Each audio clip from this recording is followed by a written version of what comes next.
일단 바다에 나서면 어선이 갈 길은 고깃대가 정한다 해도 과언이 아닐 것입니다. 총무항에서 꼬박 하루가 걸리는 소옥산도 그거래. 이곳에 탓을 내린 장어잡이 통발 어선도 예외가 아니어서 한번 고깃대를 따라 나섰다면 망망대해에서도 한 달은 거뜬히 지나갔습니다. 그러나 장어떼를 쫓아다니며 길게는 50일까지 바다 생활을 하다 보면 선원들이 만나는 것은 고깃대뿐만이 아니었습니다. 시시각각으로 변하는 바다 위에서는 언제 암초가 닥쳐올지 또 언제 폭풍이 몰아칠지 모르는 일입니다. 특히나 겨울철 바다에선 더욱 그렇습니다.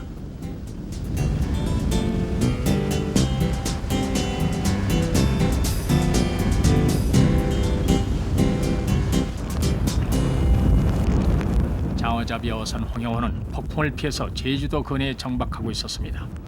1995년 새해를 겨우 몇 시간 앞둔 시각 배에는 10명의 선원이 타고 있었습니다. 파도 없어서도 말이야. 에이, 고기를 다 실었을 텐데. 거참 날씨가 말을 안 들어주는구만. 선생님, 여긴 파도가 너무 센 것 같아요. 어디 앉아는 대로 배를 옮겨야 되지 않을까요? 차교다 대자고. 자, 다 돌려. 안 돼요, 선장님! 안 올라와요, 이게! 야, 둘이 얼마나 불렸다고 그러냐? 풀어버리든지 잡아당겨봐. 같이 아주 못 쓰게 됐어요! 안 내버립시다! 야, 멀쩡한 나설 왜 끊어버려? 기관실에 가서 그라인더 갖다가 밧줄을 끊어버려. 빨리. 그래가지고 자르고 있는데 머리 숟가락이 들어가면 감더라고요. 거기 줄이 통가리가 아니고 길더라고요.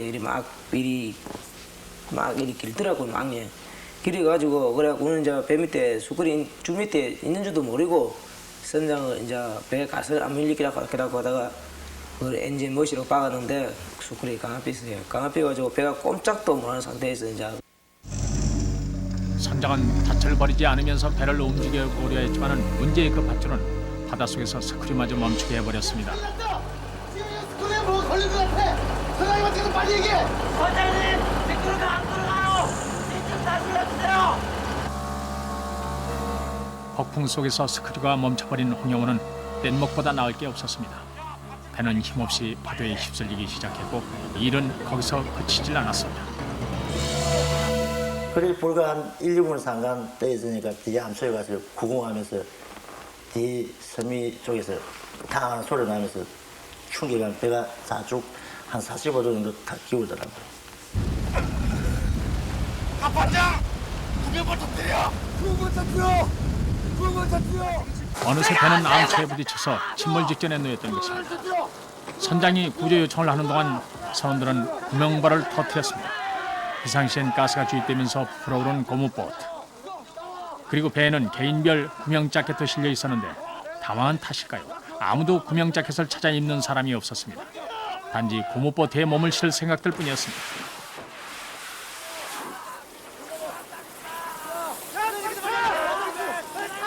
그런데 거기에서 그래갖고 이제 선장이 구명동에 터작해서 터작하고 선을 다 올랐어요.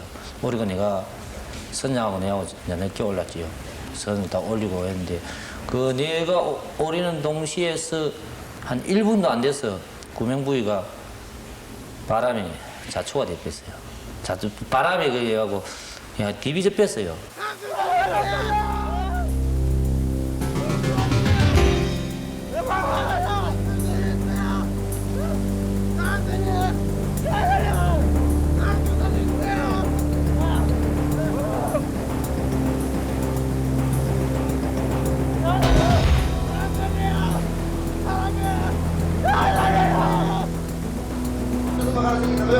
예, 어디입니까? 제주 어무동구요. 어느 해점입니까? 예, 국도 동방 0.5마일 해상이요. 선명은요? 예. 위도 33도 19분, 경도 126도 10분, 죽도 동방 0.5마일카, 303하부터 15마일, 소요 시간 1시간 반. 구조 요청을 접수한 해양경찰에서는 사고 해역으로 급히 경비정을 출동시켰습니다. 한편 사고 현장에선 배를 잃고 뿔뿔이 흩어진 선원들의 목숨을 건 목숨을 위한 힘겨운 투쟁이 시작됐습니다. 한겨울 사납게 몰아치는 파도 속에서 이들에게 주어진 건 아무것도 없었습니다. 내 판단은 얘는 아야 옷을 입고 지금 죽구나 싶어 그냥 싹 다 벗었습니다. 물속에서 옷 다 벗고 파도 입살려가 올라갔다가 다시 딸려 내려오고. 어둠보다도 더 깊은 절망을 느끼며 몸에 힘이 빠져나갈 무렵 부서진 배 조각들이 하나둘씩 떠오르기 시작한 건 바로 그때였습니다.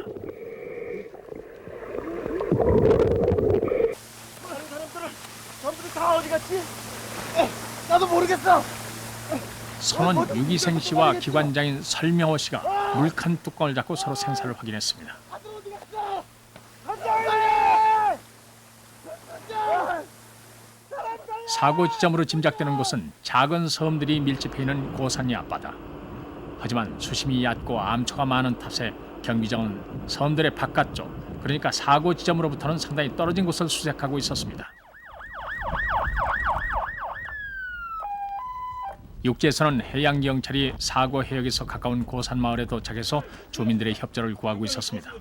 소형 어선을 동원해서 조난자들을 찾기 위해서였습니다. 북도 남쪽 0.5마일 해당하는 덕을 찾아봅시다.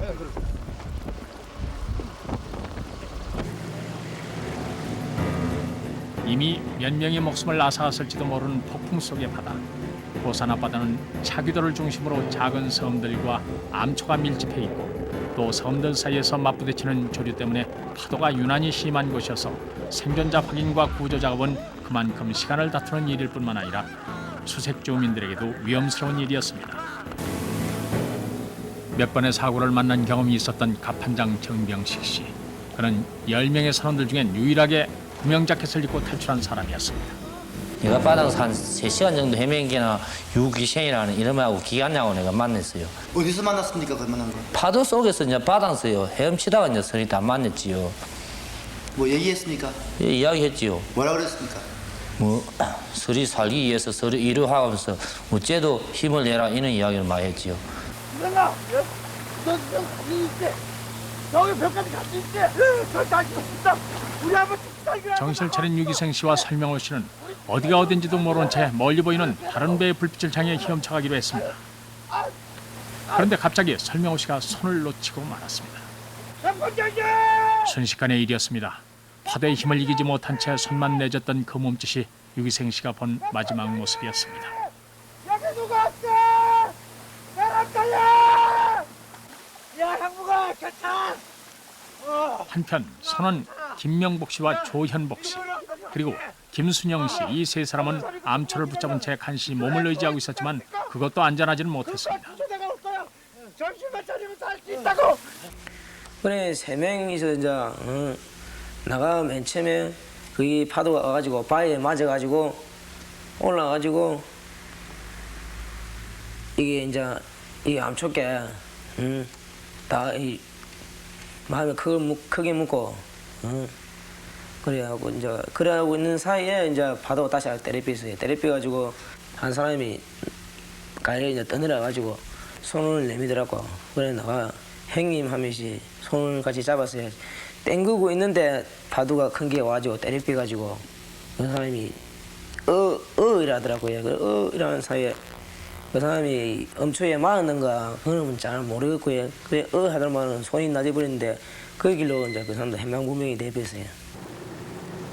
제주 해경과 고산리 주민의 어둠 속 탐색은 계속됐습니다. 사람 있어! 없어!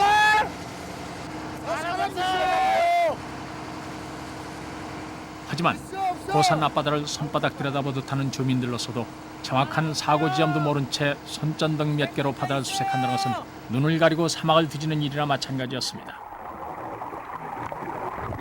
바다에서는 부유물을 잡으면 일단 조류가 흐르는 방향으로 밀려나와서 사고를 당한 위험한 지역을 벗어날 수 있다고 합니다. 물칸 뚜껑을 잡고 있었던 유기생 씨는 그 덕분에 격렬한 파도의 암초밭을 빠져나올 수 있었습니다. 그 당시에 내 다리 지가 내려가지고 두 다리가 올라붙었거든요. 부들부들 떨리더라고요. 감각이 이러지요. 그래서 이걸 잡아야 되구나 잡고 있었죠. 잡으니까 자꾸 파도 치니까 물이 위로 덮치면 물을 먹더라고요. 그래 그 위에 탁 올라가니까 알몸 상태라요. 그러니까 너무 춥더라고. 다시 올려놨다고 내려가지고 딱 잡고만 있은 거지. 그래가지고 한 시간 정도 있으니까 라이트 불빛이 보이더라고. 아, 무슨 사람 소리가 들리는 것 같다! 어디? 여기 있어! 사람 어디? 있어! 어디? 야, 여기 있어!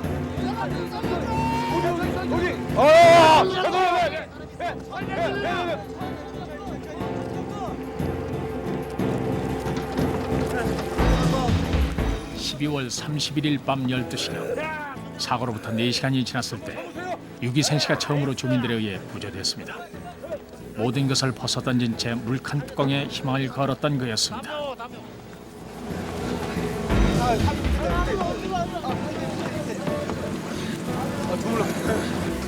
뭐 실감이 지금 안 난다고 내가 이야기할 수 있지. 어때 이거 파도 속에서 내가 살았는가. 다른 사람들 이야기하기로 천년이라고 하는데 모르겠습니다. 새해 들어서 좋은 이야기 될지 모르겠어요. 상황 반영 현장 31명 구조 수색인원 증원하고 정경동원에다 해안가 수사하기 바람. 유기생 씨를 구조한 지역을 중심으로 더 많은 사람들이 수색 지역을 좁혀가며 나머지 9명의 선원들을 찾아 나섰습니다. 누구 없어요? 누구 있습니까? 소리 들은 소리 하지 마시오. 에이! 속도 안쪽으로 한번 돌아봅시다. 아, 그쪽으로는 절대 안 돼요. 아, 그래도 파도 강원도 한번 돌아봅시다. 아, 사람이 빠졌는데 한번 돌아봅시다. 그래도. 파도 하세서 도저히 불가능합니다. 아, 안쪽으로 해서 좀 돌아봅시다. 안쪽으로. 시간이 갈수록 선원들의 생존 가능성이 줄어들 건 뻔한 일인데 차비도 주변은 여전히 난공불락의 요새와도 같았습니다. 점점 어둠 속에서 들려오던 목소리, 파도 속에서 만나던 얼굴들도 줄어들고 구명 자켓을 입은 정병식 씨와 암초를 붙잡았던 김명국 씨만이 각각 실력 같은 가능성에 매달려 있었습니다. 나가 밑에 있으면 물이 파도가 치고 나니까 밑에 있으면 춥고 그러니까 파도 자꾸 날로 들러 쐬고 나니까 나 저기 올라가야 살 깨닫고 그런 생각이 문제 들대요.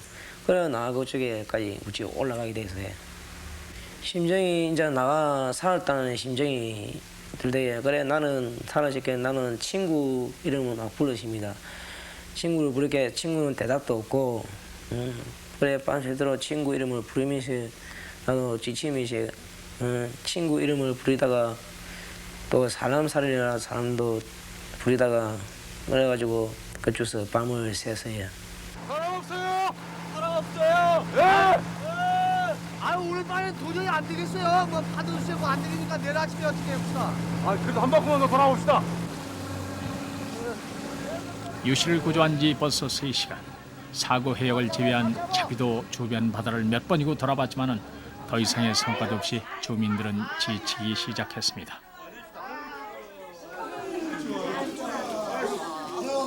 (1995년 1월 1일) 새벽 3시경 고산리 주민들은 한 사람도 빠짐없이 깨어 있었습니다. 평생을 바다 위에서 살아온 자군의 포구 사람들에겐 홍영호의 사고가 남의 일이 될 수 없다며 마지막 한 사람을 구해낼 때까지 모두가 홍영호 선원들의 어머니 형제가 되어주겠다는 심정이었습니다. 고생도 많으시고 너무 고맙습니다. 당연히 해야 될 일인데 정초부터 이거 좀 고생이 많았습니다. 어떡하면 날이 밝으면 좀 더 부탁드려야겠네요.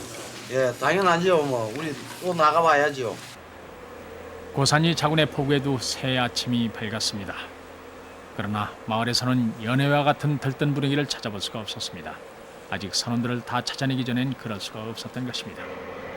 유일하게 구명 자켓을 입고 탈출했던 정병식 씨가 정신을 차렸을 땐 마을 앞에 조그만 무인도에 밀려와 있었습니다. 그래 내가 어떻게 육지에 밀리는 거냐 그것도 잘 모르죠. 그래 내가 딱 기억나는 거는 이 수미가 아파 죽더라고요. 수미가 죽거든요. 또 뭐지 앞에 뭐 누가 목을 눌리는 그런 기분이더라고요. 그래 보니까 파도가 요 무릎을 다 흘러내리고 있더라고요. 그래 이제 파도가 빠져빼고 나면 목이 이제 숨이 길고 파도가 오면 돌리시고 그랬던 모양. 내가 이성을 일어나는 거. 그래고 내가 기 가지고 올라가고 이제 바우로 내가 하고 바우 뒤에 내가 이제 안전 뒤에 있었죠. 그까지는 파도가 안 오르대요. 그래가 내가 정신 차리고 내가 아침에 바위에 올라가가지고 이제 기로 잡고 발딱발딱 뛰어도 보고 정신이 들건데 안 춥습니까? 추워서 이제 다리 찢어 내리고 막 그래서 돌로 갖고 두드리고 그 보니까 그 나무 막대 그런 게 있대요. 그런 거 그래갖고 손도 찢어 내리 그래 이 손이 뭐 내가 셀이 찌가 내리고 꼼짝을 안 해서 내가 셀 이 손을 긁었어요 제가요. 그래 이 상처 지금 많이 나 있다고 내가 셀이 피로 내기 위해서요. 긁었다고 긁고 그래갖고 내가 거기서 막 뛰고 뜀질하고 그랬거든요. 그 잠을 내가 이 잠을 들면 죽는가 싶어갖고 잠을 안 자고 내가 빠우하고도 막 자꾸 흔들고 그랬거든요. 그래가지고 정신체육원이가 아침에 그 섬에 넘어가가지고 고산마을이라는 거, 제주도 고산마을이라는 거 섬을 보고 내가 손짓을 했어요. 셀이 불렸다고요. 사람 살리라고 부르니까. 아이고 저 사람, 아이고 저 사람, 아이고 저 사람이, 아이고 저 사람이 사람. 아니 빨리 좀 나오세요. 아이고 저 사람 살았어. 저 사람이 여기 빨간 옷 입고, 빨간 옷 입고. 아니 빨리. 정신을 잃지 않으려고 스스로 낸 상처를 빼고는 정병식 씨는 비교적 건강한 모습이었고 아직도 구명 자켓을 입은 차림 그대로였습니다. 95년 1월 1일 아침 8시경 사고로부터 12시간 만이었습니다.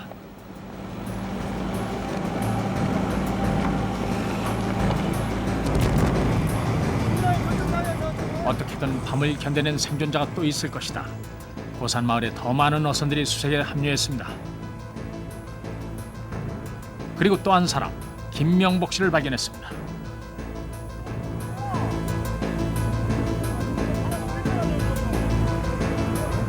김명복 씨가 간밤에 암초를 타고 기어오른 것은 깎아지른 듯한 절벽이었습니다. 이때부터 주민들의 결사적인 구조작전이 시작됐습니다. 주민 김도영 씨와 임정국 씨가 일명 뗀말한 작은 배로 접근을 시도하고 밧줄을 던졌습니다. 하지만 암초들 사이로 사납게 몰아닥치는 물살을 뚫고 김명복 씨로 다가가기란 거의 불가능했습니다. 그래가지고 나가 사람 살려할게 그래 그쪽에서 수영을 할 수 있냐고 물어보더라고요. 이제 이리 말은 안 들리는데 신호로 이리 보내더라고요. 그래 나도 신호로 이제 보내지요. 양쪽 다리가 마비된 상태라고 꼼짝 못 하는 게 잠시만 기다리라고 하더라고요. 제주 해양경찰은 해군에 구조 헬기를 요청하는 한편 마을에서는 김명복 씨를 구조하기 위한 긴급 주민회의가 열렸습니다. 그리고 경험 많은 두 해녀가 자진해서 나섰습니다. 이제 몸은 어린 상태고 자꾸 사람은 이제 기운은 빠지고 나도 이제 이쪽에서 얼어 죽는 생각이 참 많이 들더라고요. 그러자 이제 그런 생각하고 있는데 또 동네 사람들이 배가 매체가 나이 쪽으로 오더라고요. 와가지고 해녀 두 사람을 돕고 왔더라고요. 그러나 수십 년을 물길로 살아온 해녀지만 감히 접근할 수가 없었습니다. 저 거센 파도에 휩쓸리기만 하면 해녀들의 몸마저도 산산이 부서질 것만 같았습니다. 해녀 이제 들이덮고 와가지고 나보고 나와 그래 물에 뛰 내릴까요? 나와 감을 지르니까 뛰 내리만 하고 이리 하더라고요. 그래가지고 조금만 더 기다려봐라 하더만 그때 이제 헬리콥터로 막 불러왔대요. 그러나 헬기에서 내리는 구명환도 깊게 패인 절벽의 안쪽에 있는 김명복 씨에게는 닿지 않았습니다. 시간이 갈수록 김명복 씨의 몸은 점점 마비되기 시작했고 속수무책으로 바라볼 수밖에 없는 주민들과 해양경찰 그리고 해군 헬기의 모습도 그대로 굳어진 듯했습니다.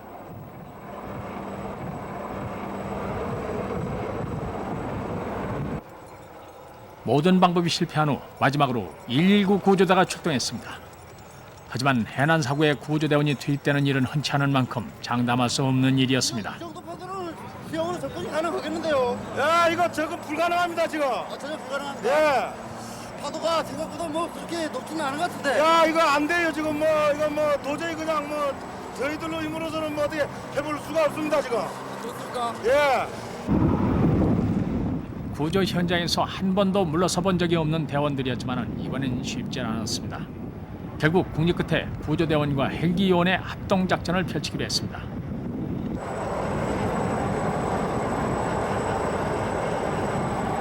사고 당시에 구조 지역에 도착하여 구조를 시도하였으나 조난자 위치가 헬기로 직접 구조할 수 없는 위치에 있었던 관계로 어선에 타고 있던 119 구조 요원을 조난 지역으로 이송하기로 결정을 하고 와도에 구조 요원을 이송하여 작전을 수행하도록 하였습니다.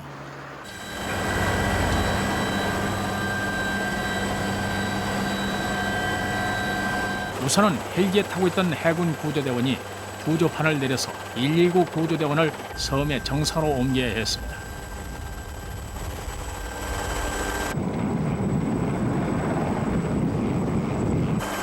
먼저 제주 소방서 한석행 대원이 헬기에 몸을 실었습니다. 섬의 정상에서 김명복 씨가 있는 곳까지 도달한 데는 또 다른 위험이 기다리고 있었습니다. 맨손 맨몸으로 절벽을 타고 내려가야 했던 것입니다. 막상 섬 정상에 내려보니 험만절벽이었습니다. 하지만 밤새도록 저희 구조를 기다리는 그 조난자를 생각하니 잠시라도 지체할 시간 여유가 없어 험한 절벽을 타고 접근을 시도하게 됐습니다.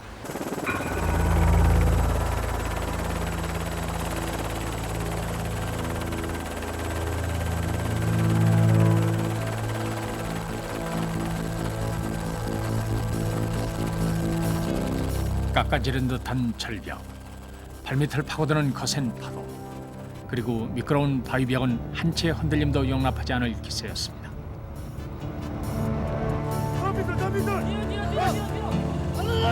빨리! 조금 더 좌측으로!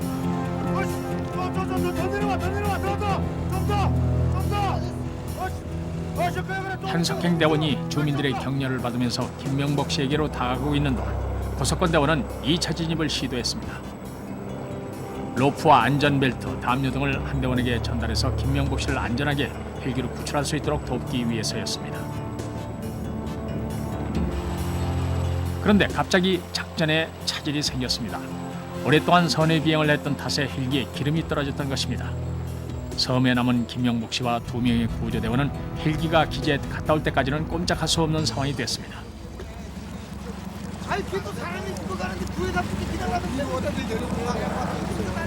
조난자는 거의 실신 상태였고 하반신이 마비된 상태였습니다. 그래서 저희들이 빨리 구하지 않고서는 조난자의 생명을 구하기가 힘들 것 같은 판단이 들었습니다. 그래서 저희들은 로프를 이용 해상으로 탈출 구조하는 방법을 택하였습니다. 한석행 대원은 자기 몸과 김명복 씨의 몸을 묶고 로프의 양쪽 끝을 고석권 대원과 어선에서 각각 잡게 한 후 바다로 뛰어들었습니다.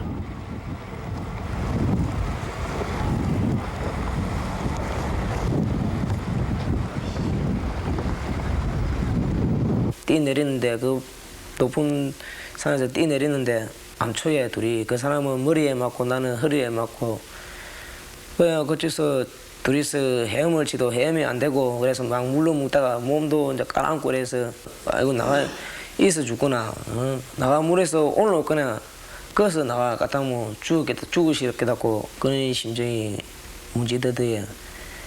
그래가지고 나가 나도 엄직하게 손을 이래볼게 밧줄이 나 손에 잡혀가지고 거주스도 땡기고 나도 땡기고 그래갖고 나가 때마에 먼저 올라가고 그 사람이 뒤에 올라오고. 구조대원의 판단은 적중했습니다. 위험을 무릅쓰고 몸을 던진 한대원과 김명복 씨는 몸에 연결된 로프 덕분에 안전하게 배에 옮겨 탈 수 있었고 마침내 생존자 김명복 씨의 16시간에 걸친 사투는 끝을 맺게 된 것입니다.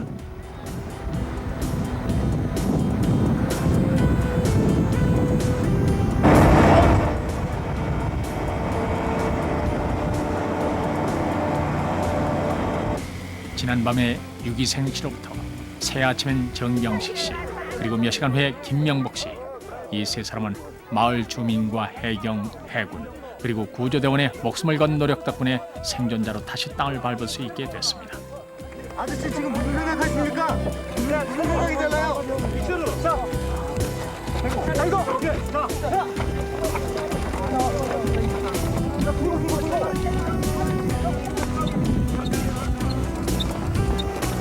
전부 다 알고 눈으로 보았으면은 다 구할 수 있었는데 그렇지 못하고 정확한 위치를 몰랐기 때문에 세 사람만 구하고 나머지 사람은 구하지 못한 데서는 상당히 좀 섭섭한 감이 있습니다.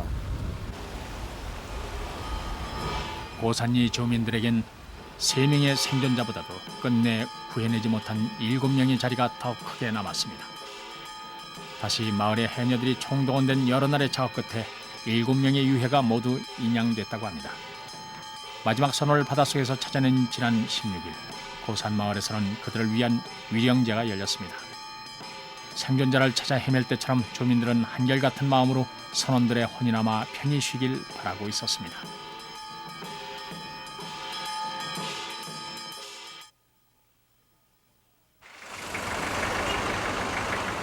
하루도 끊임없이 장어 통발 어선이 드나드는 이곳 당동항. 뱃사람들의 또 다른 고향이자 삶의 출발점이 되는 항구에서 유기생 씨와 김명복 씨 그리고 정병식 씨의 생활은 다시 이어지고 있습니다.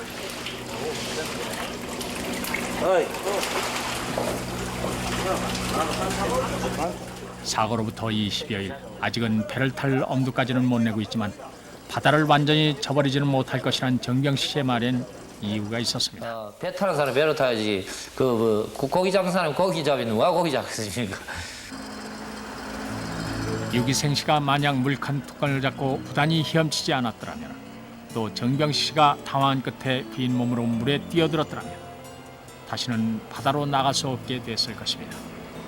16시간 동안이나 강추위 속에 고집을 이겨낸 김명복 씨, 그리고 유기생 씨와 정병식 씨는 이제 그 누구도 아닌 자신의 산터로 돌아왔습니다. 스스로 보여줬던 강한 삶의 애착을 잊지 않을 때 그들은 진정한 바닷사람으로 남을 수 있을 것입니다.